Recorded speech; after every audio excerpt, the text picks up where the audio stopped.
11 class वाले जो बच्चे 11 से 12 में जाने वाले हैं, जिनका 17 मार्च 2025 से सोमवार से एग्जाम शुरू होने जा रहा है, फाइनल यानी 11 का फाइनल एग्जाम।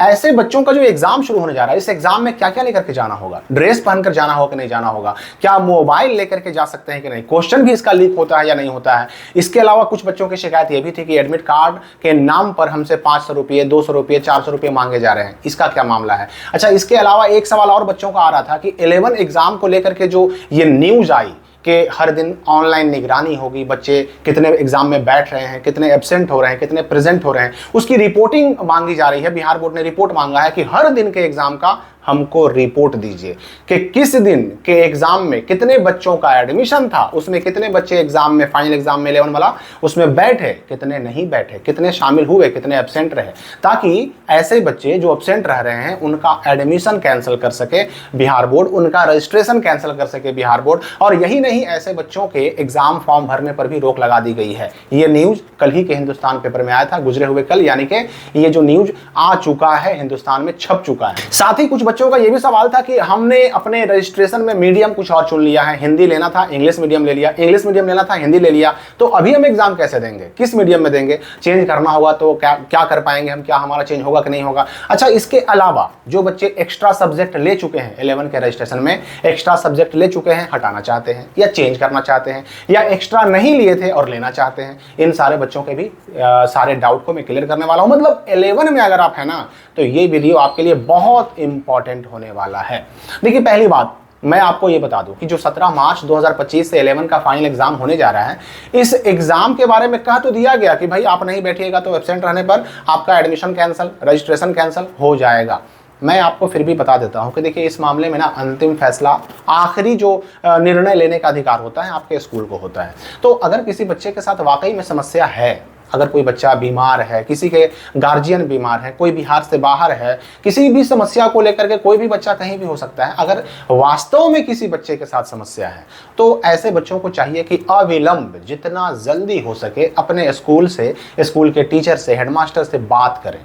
उनसे बात कीजिएगा तो आपकी समस्या का समाधान जरूर निकल जाएगा। देखिए, बिहार बोर्ड जो निर्देश देता है, अगर उसको सख्ती से पालन करवाने लगे तो स्कूल या जो भी संस्थान है जहां आपका एडमिशन है, वो बिहार बोर्ड के आदेशों को पालन करने के लिए बाध्य होते हैं। ऐसा नहीं कि अगर बिहार बोर्ड ने कह दिया कि भाई हमको सूची दीजिए, लिस्ट दीजिए, कौन बच्चे एब्सेंट हैं लिस्ट दीजिए, अगर मांग लिया गया, सख्ती से मांगा गया, तो स्कूल वालों को देना पड़ेगा।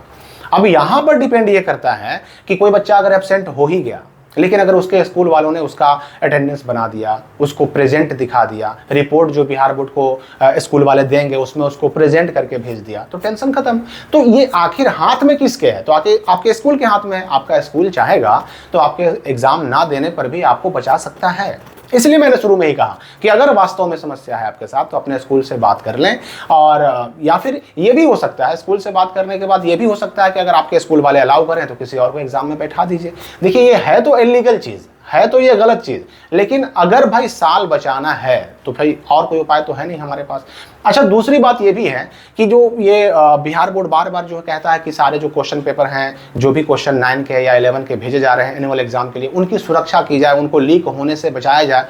मैं आपको बताता हूं, किस साल 9 और 11 के एग्जाम का किस साल क्वेश्चन लीक नहीं होता? हर साल तो एग्जाम से 1 दिन 2 दिन पहले जो है क्वेश्चन यूट्यूब पे वायरल रहता है। अच्छा, अभी देखिए ना, अभी पहला क्लास से लेकर के 8वां क्लास तक एग्जाम चल रहा था।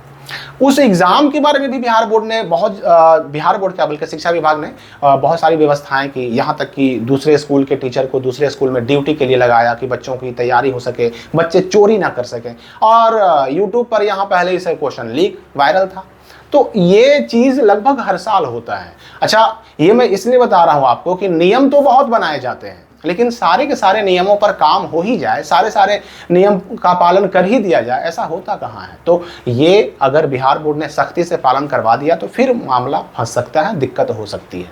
अच्छा, अब ये सवाल कि कुछ बच्चों ने पूछा था कि हम 11 के फाइनल एग्जाम में जो सोमवार से शुरू हो रहा है 17 मार्च से, उसमें हम मोबाइल लेके जा सकते हैं कि नहीं?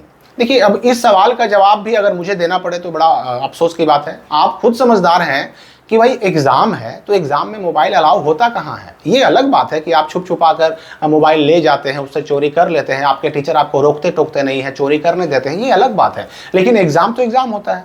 उसमें मोबाइल बिल्कुल अलाउ नहीं होता। अब चाहे वो 11 का एग्जाम हो चाहे कोई और एग्जाम हो, एग्जाम में मोबाइल अलाउ नहीं होता है। अब आप ले जाते हैं, आपके टीचर आपको कुछ नहीं कहते, ये अलग बात है, और होता भी है, बच्चे ले भी जाते हैं, चोरी करते भी हैं। हाँ, कुछ कुछ स्कूल वाले मना भी करते हैं, मोबाइल वगैरह जो है ले जाने पर रोक भी लगाते हैं। तो एग्जाम है तो मोबाइल तो अलाउ नहीं होता है। अब अलग बात है कि आपके स्कूल वाले आपको नहीं रोकते टोकते, तो ये आपको फैसला करना होगा सिचुएशन के हिसाब से। स्कूल ड्रेस की बात जहां तक करें कि स्कूल ड्रेस पहन करके जाना होगा, तो देखिए ये डिपेंड करता है आपके स्कूल पर। अगर आपके स्कूल ने आदेश दे दिया, सूचना निकाल दिया, ये कह दिया, इंस्ट्रक्शन दे दिया कि भाई स्कूल में आपको 11 का एग्जाम देने आना है तो ड्रेस पहन करके ही आना होगा, जब स्कूल का ही आदेश रहेगा तो आपको ड्रेस पहनकर जाना पड़ेगा, और कोई उपाय नहीं है। तो जैसा आपके स्कूल का निर्देश हो वैसा कीजिए। अब रही बात कि बहुत सारे बच्चे जो 11th में जिन्होंने सब्जेक्ट तो ले लिया लेकिन एक्स्ट्रा नहीं लिया और लेना चाहते हैं, या एक्स्ट्रा लिया है उसको हटाना चाहते हैं, या एक्स्ट्रा में जो सब्जेक्ट लिया है उसको चेंज करना चाहते हैं, देखिए इन सब चीज़ों का मौका मिलेगा आपको। मौका मिलेगा कब? तो डमी रजिस्ट्रेशन कार्ड आने के बाद। अभी एग्जाम दीजिए, आपका जो सब्जेक्ट है वही एग्जाम दीजिए, चेंज बाद में होगा तो कोई दिक्कत नहीं होगी। ऐसा नहीं कि अभी आपका एक्स्ट्रा में मान लीजिए कि मैथ है और बाद में आप एक्स्ट्रा में बायोलॉजी ले लीजिएगा, तो उससे कोई दिक्कत नहीं है। अभी जो आपका है रजिस्ट्रेशन में उसी का एग्जाम दीजिए ना, कोई प्रॉब्लम नहीं होगी आगे। ये जो 2025 का जून जुलाई होते होते डमी रजिस्ट्रेशन कार्ड आ जाएगा, और उस वक्त आपके सब्जेक्ट चेंज करने के मौके आपको दिए जाएंगे। उस वक्त आप जो चाहे कर सकते हैं सब्जेक्ट चेंज, यानी एक्स्ट्रा को हटा भी सकते हैं, एक्स्ट्रा अगर नहीं लिए एक्स्ट्रा सब्जेक्ट एडिशनल तो उसको जोड़ भी सकते हैं, या एक्स्ट्रा या एडिशनल सब्जेक्ट में कोई सब्जेक्ट लिए हैं उसको बदलना चाहते हैं तो बदल भी सकते हैं। अभी आप जो सब्जेक्ट है ऑलरेडी पहले से आपने चुना हुआ है उसका एग्जाम दीजिए, बाकी चिंता बिल्कुल छोड़ दीजिए। अब रही बात मीडियम की, तो अगर आपने रजिस्ट्रेशन में हिंदी मीडियम चुन लिया है, आपको इंग्लिश मीडियम करना है। अगर रजिस्ट्रेशन में आपने इंग्लिश मीडियम चुन लिया है, अभी हिंदी मीडियम करना है, तो अभी जो ये 11 का फाइनल एग्जाम होने जा रहा है, इसमें आप हिंदी या इंग्लिश किसी भी मीडियम में एग्जाम दीजिए, एग्जाम देना जरूरी है। आपका आगे जाकर के मीडियम, आप जब डमी आएगा उस वक्त चेंज करा करके क्या मीडियम रखना है ये उस वक्त सोचना है। अभी आप किसी भी मीडियम में एग्जाम दीजिए, उससे कोई प्रॉब्लम नहीं होगी। आगे आप चेंज भी कर देंगे तो उससे कोई दिक्कत नहीं होगी, कहीं कोई समस्या नहीं होगी, बिल्कुल आप आराम से एग्जाम दे सकते हैं। अब यहाँ पर एक चीज़ और कि कुछ बच्चों ने सवाल किया कि हमारे स्कूल में एडमिट कार्ड, 11 के एग्जाम का एडमिट कार्ड दिया जा रहा है और एडमिट कार्ड के नाम पर 500 रुपये मांगे जा रहे हैं। देखिए 11 के एग्जाम का कोई एडमिट कार्ड नहीं होता। हाँ, ये अलग बात है, कुछ स्कूल वाले अपने से कंप्यूटर से बना करके एडमिट कार्ड आपको दे सकते हैं और उसके नाम पर पैसे आपसे मांग सकते हैं। तो इस तरह का अगर मामला है तो भाई शिक्षा विभाग का बहुत सारा नंबर आया हुआ है, मोबाइल नंबर, उस पर शिकायत कीजिए कि हमारे स्कूल में एडमिट कार्ड के नाम पर इतने पैसे मांगे जा रहे हैं। और सिर्फ यही क्या, और भी किसी चीज़ में अगर आपसे गलत पैसा मांगा जा रहा है, अवैध वसूली की जा रही है, तो ये जो नंबर आप देख रहे हैं, इन नंबरों में से किसी भी नंबर पर आप शिक्षा विभाग में डायरेक्ट शिकायत कर सकते हैं। और इसमें कोई आपके पास रास्ता नहीं है, आप चाहें तो अपने जिले के डीओ ऑफिस में भी शिकायत कर सकते हैं, जो हर जिले के मुख्यालय में होता है। तो 11 एग्जाम को लेकर के जो भी डाउट या जो भी प्रश्न मेरे सामने आए थे वो सब लगभग मैंने बता दिया आपको। देखिए 11 एग्जाम का रिजल्ट बनता भी है, आपके स्कूल में रहता भी है, आप मांग भी सकते हैं, अगर आपके स्कूल वाले चाहें तो आपको दे भी सकते हैं। तो एग्जाम से जुड़ी हुई और भी कन्फ्यूजन या डाउट या सवाल जो भी हमारे पास आएंगे आगे, उन सब का जवाब भी दिया जाएगा। इस वीडियो के लिए फिलहाल इतना ही।